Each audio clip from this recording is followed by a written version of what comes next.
Halo mas-mas ganteng dan mbak-mbak cantik, gimana kabar kalian nih? Semoga di tahun 2021 ini kalian dalam keadaan baik-baik saja, amin. Kali ini aku mau membahas film yang berjudul My Best Summer. Yuk siapin minuman, sebatnya, kacang-kacang atau cemilan, apa aja lah yang bikin kalian enjoy dan relax. Relax, pakai kayak relax. Selamat menonton. Cerita dimulai ketika seorang gadis perempuan yang bernama Genggeng sedang berlari sambil mengenang kembali kenangannya sewaktu sekolah. Sewaktu SMP, ia seorang gadis biasa saja, tidak pintar maupun tidak bodoh. Tetapi secara kebetulan ia diterima di SMA Zen yang notabene adalah sekolah terbaik di sana. Ia juga bertemu teman SD-nya yang bernama Jiandian yang kebetulan diterima di sana juga. Saat melihat papan pengumuman pembagian kelas, Genggeng merasa kesulitan untuk mencari namanya. Dan saat itulah muncullah seorang anak laki-laki sedang tertawa sambil melihat papan pengumuman itu. Ia tertawa karena nama Genggeng dan nama Yuhei satu deret. 你笑什么？你看啊，我名字左边那人叫耿耿，跟我的名字连起来正好耿耿于怀。 Genggeng mengaku kepada Yuhei bahwa itulah namanya. 你叫余淮啊？对啊。你看我干嘛？我就叫耿耿。 Tetapi saat Yuhei ingin berkenalan, ia malah pergi karena Jiandian langsung menariknya untuk memasuki kelas. Di dalam kelas, Jiandian langsung memperkenalkan dengan temannya sewaktu SMP yang bernama Beta, dan mereka pun menjadi sahabat deh. Wali kelas mereka merupakan guru baru di SMA Zen. Ia meminta murid-muridnya untuk mengatur tempat duduk mereka. Ia meminta mereka duduk dengan orang yang mereka inginkan. Saat muridnya sudah mendapatkan teman sebangku, dengan spontan Yuhei meminta kepada gurunya agar dia bisa duduk sebangku dengan Genggeng. 我要跟那个耿耿坐一块儿。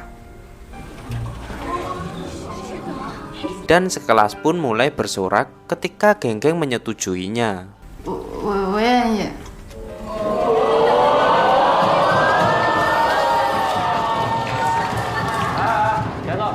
Saat upacara sekolah, Genggeng diberitahu Beta dan Jian bahwa siswa yang berpidato adalah senior mereka yang paling pintar di sekolah tersebut. Dia pernah 2 kali juara Olimpiade Fisika, dan gosipnya juara tahun kemarin ada di kelas mereka, yaitu teman sebangku Genggeng. Tapi ia tidak percaya karena di dalam kelas Yuhei sering tidur di kelas dan mendapat rekor murid pertama yang dihukum di depan kelas. Genggeng memiliki hobi fotografi. Sewaktu di sekolah, ia terlihat memfoto apapun yang ada di dekatnya. Saat bersama temannya, ia seperti nggak tertarik dan membenci Yuhei. Karena sewaktu ujian, Genggeng pernah ditinggal mengumpulkan jawaban oleh Yuhei. Padahal saat itu kertas jawabannya masih kosong. Yuhei bahkan mengatakan bahwa Genggeng nggak pintar sejak awal masuk sekolah, karena Genggeng menyampul rapi semua bukunya. Tapi semua itu berubah saat tahu Yuhei adalah cowok yang jago basket.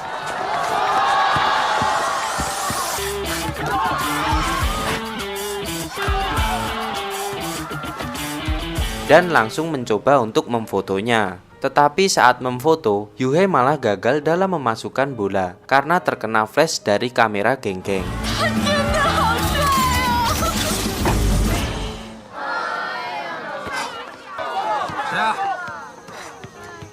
Yuhei marah-marah sambil mencari pelaku yang menyebabkan ia gagal memasukkan bola. Genggeng lalu kabur dari Yuhei. Lalu ia langsung melihat hasil fotonya. Tetapi hal tak terduga terjadi. Yuhei ternyata sudah tahu siapa yang memfotonya. Ya, itulah si Genggeng. Yuhei meminta Genggeng untuk meminta maaf kepadanya, tetapi dia menolaknya dan tidak mau mengakui perbuatannya. 我凭什么向你道歉啊？我在那拍照拍得好好的，是你偏偏要闯到我镜头，你还没向我道歉呢。 Ternyata Yuhei cowok yang baik hati dan selalu mengalah kepada Genggeng. Di lain kesempatan, ternyata Yuhei suka menggoda Genggeng. Terlihat dia mengatakan kalau hasil fotonya jelek, dan itu membuat Genggeng langsung marah dong. 我靠，把小友拍那么难看。那是你自己找的茬。你再让我看看呗。 Tetapi itu dijadikan Yuhei sebagai kesempatan untuk berfoto selfie berdua. 松鼠，你还给我！ Di dalam perjalanan pulang, Genggeng membandingkan Yuhei dengan senior yang juara Olimpiade dan mengatakan, 你瞧瞧人家盛淮南多风度翩翩， 哎呦，你是不是喜欢人家？ 谁不喜欢帅哥啊？ 我可得提醒你啊。 Yuhei mengatakan bahwa dia bisa mendekatkan mereka. Kata-kata itu lalu membuat Genggeng marah. Keduanya bertengkar dan membuat Genggeng jatuh dari sepedanya yang membuat tangannya terluka. Yuhei langsung merawat luka Genggeng dan meminta Genggeng jangan terluka. 你不在，知道谁给我占座位，睡觉谁给我忘记。 那你罩着我呀。 Yuhei berjanji untuk melindunginya mulai dari sekarang. Genggeng menahan senyuman, tapi di rumah dia kelihatan bahagia banget. Bahkan sampai membayangkan Yuhei sedang tersenyum di depannya. 就让小妖我罩着你吧。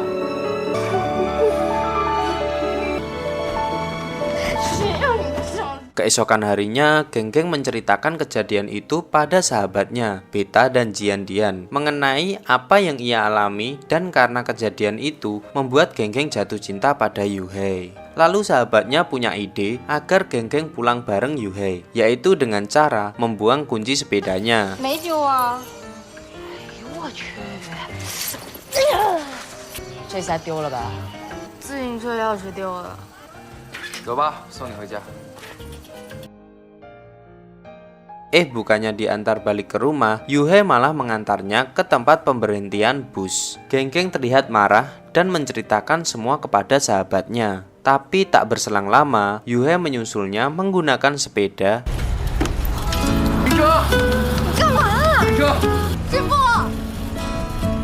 dan memboncengkannya untuk belajar bareng di McDonald-nya Cina. Rencana sahabat Genggeng tidak berhenti begitu saja. Mereka memberikan 2 buah bir agar Genggeng dan Yuhei mabuk. Karena saat mabuk, Yuhei bisa mengatakan apapun seperti orang lindur. 来，已经干了啊。 Tapi tak diduga, yang mabuk berat malah Genggeng. Dan terpaksa Yuhei menggendongnya sampai ke rumahnya. Di pagi harinya, Genggeng merasa ada yang aneh karena Yuhei tidak berangkat sekolah. Lalu ia langsung menghubunginya melalui SMS. Tetapi Yuhei membalasnya menggunakan nama ibunya dan membuat Genggeng langsung panik dong. 谢谢你的关心，我是于怀的妈妈。 Yuhei menyuruhnya mengembalikan buku catatan milik seniornya. Tetapi karena teman-teman Genggeng, Yuhei menjadi marah dan meninggalkan mereka.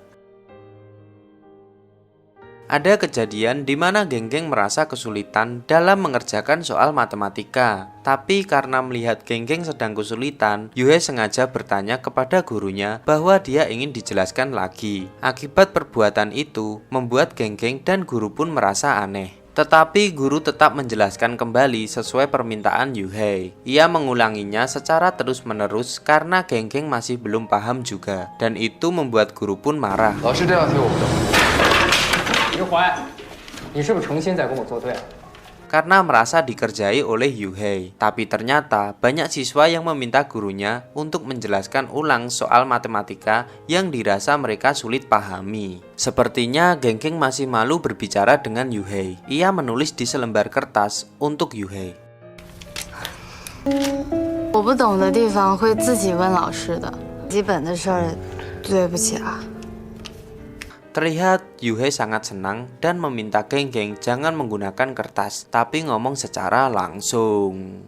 Saat pertemuan wali kelas, ibu mereka pun bertemu. Ibu Yuhei yang mengetahui anaknya sebangku dengan anak yang tidak terlalu pintar, yaitu si Genggeng. Lalu ibunya meminta gurunya agar memindahkan tempat duduk Yuhei. Tapi karena hal itu, malah membuat Yuhei marah. Dan Genggeng juga sedih mendengar ucapan ibu dari Yuhei. Saat pelajaran olahraga, Genggeng sedikit menjauh dari Yuhei. Ia mengatakan agar menjauhi dirinya. 我这个同桌是不是让你觉得不自在了？你说吧，所以到底我应该滚多远？ Mendengar ucapannya, Yuhei pun meninggalkan Genggeng dong. Lalu ia merasa bersalah pada Yuhei, lalu mengejarnya. Yuhei menjelaskan kenapa ibunya seperti itu. Sebelumnya dia juga punya teman yang nilainya jelek, rambutnya disemir warna, dan dia dijauhi teman-teman sekolahnya. Melihat hal itu, ia merasa iba dan mau berteman dengannya.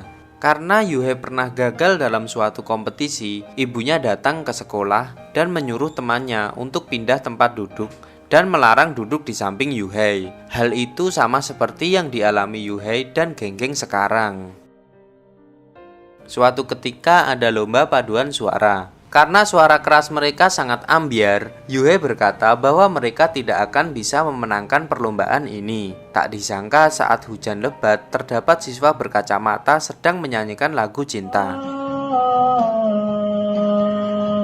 Hatiku menangis karena cerita. Saat hendak diamankan satpam, ia ditenangkan oleh Yuhei. Dan tak disangka semua teman-teman yang menonton menyoraki aksi Yuhei. Ternyata anak yang berada saat hujan diajak Yuhei bernyanyi bersama saat penampilan kelas geng-geng. Kelas geng-geng menampilkan sesuatu yang berbeda, bukan paduan suara tapi seperti band-bandan gitulah.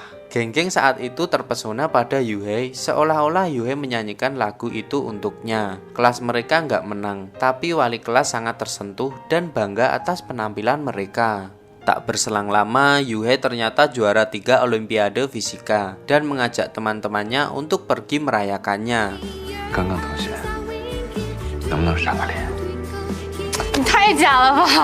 Mereka bermain di time zone dan paintball. Tapi ketika teman-temannya sudah pada pulang, Yuhei mengajak geng-geng untuk makan bersama di sebuah warung mie. Tapi tak berserang lama, Yuhei berpura-pura ingin muntah. Lalu mereka kabur tanpa membayar tagihan tersebut karena Yuhei tidak membawa uang sedikit pun. Pada saat pemilihan jurusan kelas, geng-geng merasa Yuhei memilih IPA. Sedangkan geng-geng masih ragu karena orang tuanya menyuruh untuk masuk ke IPS. Saat pergantian kelas dimulai, Yuhei terlihat sedih dan berpikir bahwa geng-geng memasuki kelas yang berbeda dengannya. Ternyata geng-geng muncul di depan kelas dengan penampilan rambut yang berbeda.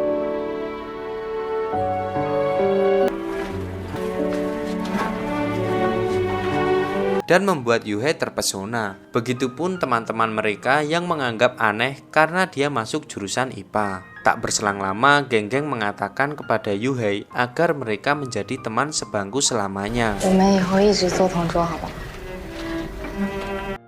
Dan berjanji untuk membimbingnya agar membawanya masuk ke universitas. Yuhei nggak bisa ngomong apa-apa, ia hanya tersenyum lebar. Hari demi hari mereka berdua habiskan dengan belajar bersama. Karena geng-geng merasa kurang pintar, ia berusaha lebih keras lagi agar bisa lolos ujian. Ayahnya pun sampai khawatir melihat perubahan anaknya menjadi rajin belajar. Suatu hari Yuhei dan geng-geng sempat menanam pohon bersama. Katanya kalau pohonnya udah besar bisa mengabulkan permohonan saat mereka menanamnya. Geng-geng serius banget bikin permohonan dan sebelum pergi ia mengukir namanya dan nama Yuhei di pohon itu. Saat menjelang ujian, wali kelasnya menjelaskan kembali kisi-kisi sebelum ujian dimulai. Lalu menjelaskan kembali apa yang sebaiknya diisi saat ujian sekolah dan harus berhati-hati saat ujian. Karena kebaikan wali kelasnya, murid-murid pun merasa sedih dan menangis. 我都想把整个教室都给烧了。不要怕，烧回来啊！你们可爱的时候是真可爱。 Saat pulang sekolah, Yuhei mengantarkan geng-geng pulang. Tetapi saat hendak pulang, geng-geng menggambarkan jimat keberuntungan untuk Yuhei.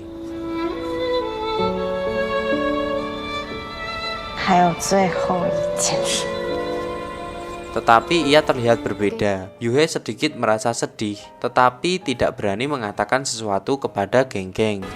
我想跟你考同一个城市。刚刚，其实我想告诉你，好好考试，以后再说。